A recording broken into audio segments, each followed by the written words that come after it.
দর্শক, আপনাদের যেমনটি দেখাচ্ছিলাম গাবতলী থেকে, এখানে কিন্তু প্রতিনিয়ত পুলিশের চেকপোস্ট, অর্থাৎ পুলিশের যে চেকপোস্ট সেটি কিন্তু বাড়ানো হয়েছে। ইতিমধ্যে কিন্তু আপনাদের দেখাচ্ছিলাম যে পুলিশের যে চেকপোস্ট সকাল থেকে কিন্তু শুরু করেছে, এবং ঈদে ঘরমুখে মানুষের যাতে কোনো প্রকার ভোগান্তি না হয়, অর্থাৎ মানুষ যাতে স্বস্তিতে বাড়ি ফিরতে পারে, সেই জন্যই মূলত পুলিশের এই চেকপোস্ট, অর্থাৎ নিয়মিত যে চেকপোস্টগুলো ঢাকাতে রাজধানীর বিভিন্ন পয়েন্টে পুলিশের এই চেকপোস্টগুলো চলছে, যেমনটি আপনাদেরকে আমরা দেখাচ্ছি।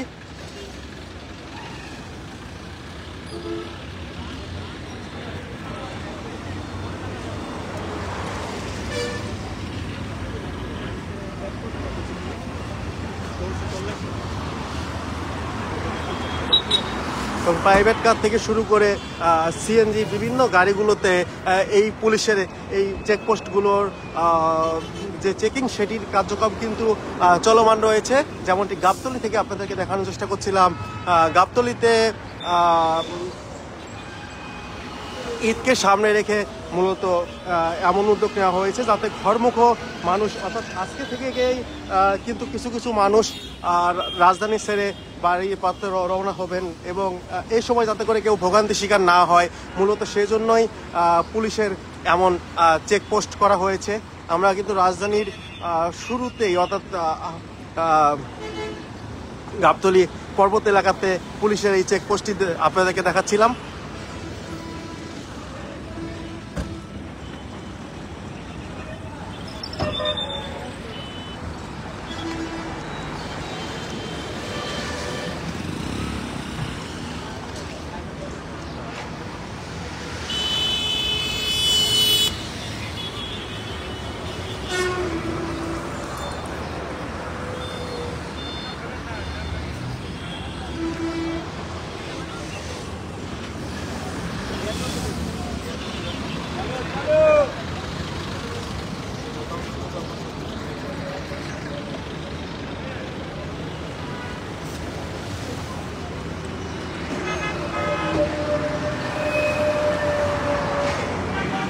আমরা আপনাদেরকে দেখাচ্ছি যে প্রাইভেট কার থেকে শুরু করে সিএনজি সকল কিছুতেই কিন্তু চেক করা হচ্ছে, অর্থাৎ রাজধানীর শুরুতেই পর্বত এলাকায় এই চেকপোস্টের কার্যক্রম অভিযান পরিচালনা করা হচ্ছে, যেমনটি আপনাদেরকে দেখাচ্ছিলাম।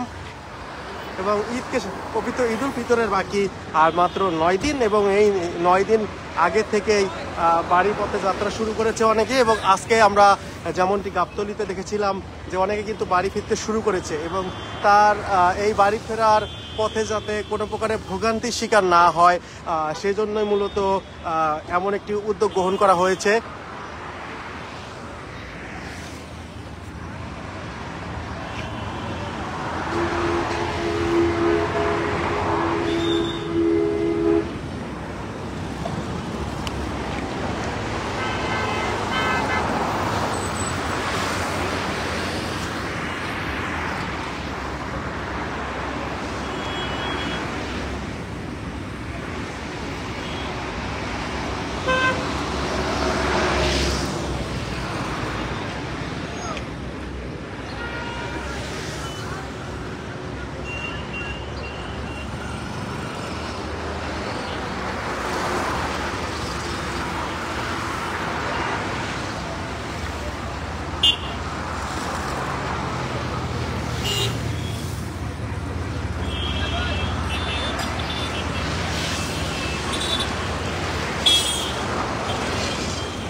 যেমনটি কিন্তু আপনাদেরকে দেখাচ্ছিলাম যে ঈদে ঘরমুখ মানুষ যাতে স্বস্তিতে বাড়ি ফিরতে পারে, মূলত সেটির লক্ষ্য নিয়েই কিন্তু পুলিশ বিভিন্ন জায়গায় চেকপোস্টের কার্যক্রমগুলো পরিচালনা করছে। আমরা আপনাদের গাবতলী পর্বত থেকে দেখাচ্ছিলাম যে পুলিশের যে চেকপোস্টের কার্যক্রমটি সেটি কিন্তু কার্যক্রমটি